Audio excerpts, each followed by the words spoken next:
আম নিয়ে কিন্তু আমজনতার কনফিউশনের শেষ নেই। সুগার বাড়লেও আম খাওয়া বন্ধ, ওজন বাড়লেও আম খাওয়া বন্ধ, এরকম অনেক কথা আমরা শুনে থাকি। আচ্ছা, সত্যি কি তাই?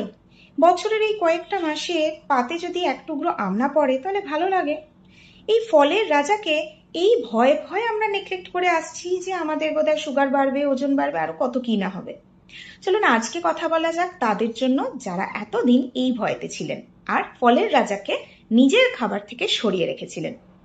আসলে আমের মধ্যে গ্লাইসেমিক লোড খুব কম, যা লো রেঞ্জে থাকে, এবং ম্যাক্সিমাম পোর্শন থাকে ওয়াটার। প্রায় 80 থেকে 85% আমের মধ্যে থাকছে জল, ফলে কার্বোহাইড্রেট কন্টেন্ট খুব কম। এছাড়াও আমের গ্লাইসেমিক ইন্ডেক্সও লো রেঞ্জে, ফলে যেটুকু কার্বোহাইড্রেট আপনি পাচ্ছেন তা খুব তাড়াতাড়ি আপনার রক্তে গ্লুকোজ স্পাইক হতে দিচ্ছে না।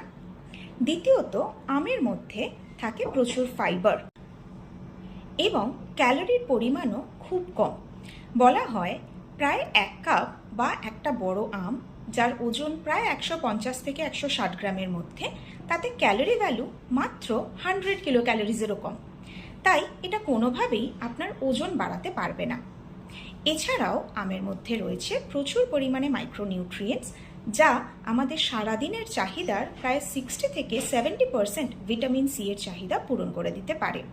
এছাড়াও রয়েছে অ্যান্টিঅক্সিডেন্টস, যেমন লিউটিন, জিয়াজান্থিন, অ্যান্থোসায়ানিনস, গ্যালিক অ্যাসিড, ম্যাগনিফেরিন, এরকম কত কি, যা ফ্রি র্যাডিক্যাল ড্যামেজকে প্রিভেন্ট করতে, ভিশন হেলথকে ইমপ্রুভ করতে এবং হার্ট হেলথকে ভালো রাখতে, ব্লাড প্রেশার কন্ট্রোলে, কোলেস্টেরল লেভেল কন্ট্রোলেও সাহায্য করে থাকে।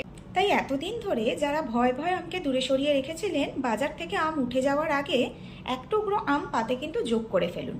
তবে হ্যাঁ, আম নেওয়ার সময় মনে রাখবেন একসঙ্গে 2-3টে আম নয়, এবং আমের সাথে রাখতে হবে যথেষ্ট পরিমাণে ডাল জাতীয় খাবার বা ছোলা, মটর, মুগ, এই ধরনের খাবারগুলো, এবং তার সাথে কিছু বাদাম জাতীয় খাবার। তাহলে দেখবেন আম কিন্তু আর আপনার খাবারে ভিলেন হয়ে যাচ্ছে না।